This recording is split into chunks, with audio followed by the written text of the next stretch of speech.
So from the comfort of my tent,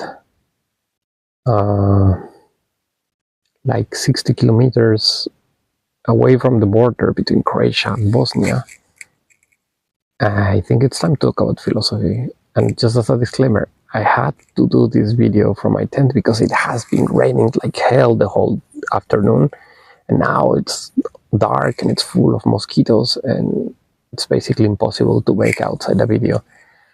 But it's a good place here also to think about philosophy. And the topic of today is going to be one that I really love, which is science. And to be more precise, I'm going to speak about René Descartes. Descartes was one of these beautiful mind type of people, like doing a lot of different things, from mathematics to astronomy to logic to philosophy. He was a little bit into everything, and he was very good in all of them. The interesting thing with Descartes, and this is where I want to go, is that he realized that science didn't have like a very good established fundament for all of the knowledge. And what I mean with this, that science, if you were digging into science, you could find like some suppositions and some beliefs that things are as we say they are. So he wanted to find like an undisputable truth, like something that is so evident that nobody can say or doubt about the reality of this, or the veracity of this. And it was very hard for him to find something, so he started like creating a method on how to go, like he kind of deconstructed, or let's say reversed engineer science of his time.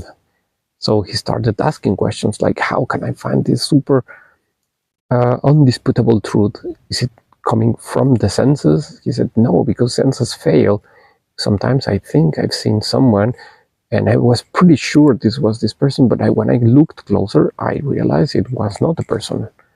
Also, I was very sure that I smelled something, and when I got closer, I discovered I was mistaken. It was something that smelled similar, or whatever you can imagine. The senses fail. And as they fail, they cannot be an undisputable source of information. So the reality is not coming directly from like what is the real thing. It's not what we perceive with our senses. Then he said, okay, is it because we know that we're conscious? He said, not necessarily, because I have had some dreams that it looks so real that I cannot distinguish between reality and the oniric world. What if I'm dreaming now? So not necessarily the case. And then he thought, maybe because of logic. And then he said, yeah, but what about if there is some kind of evil demon or god that is changing the whole logic in my head? And I tend to think that the true for false and false for true, and so on. So he said, okay, then what is real then? How can I prove that what is real is the real thing? And he said, okay, I have nothing. The only thing I have is the evidence that I'm thinking. Okay, this is one truth, he said. If I think, it means I exist. I don't know how I exist, because now I doubt about all of things.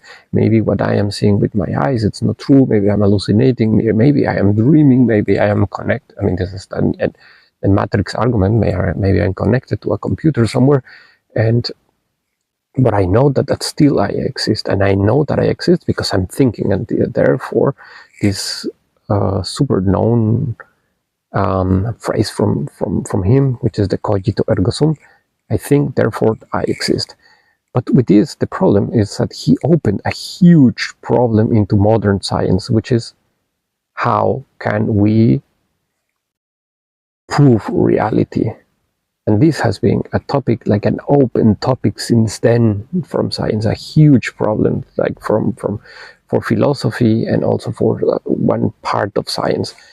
And for that, I would say that Descartes, without knowing and by being the best of scientists, he kind of ruined science forever. But he also saved science forever. But I think I will talk about this in the next video. I hope you liked it. And yeah, let's see how it goes tomorrow. Bye bye.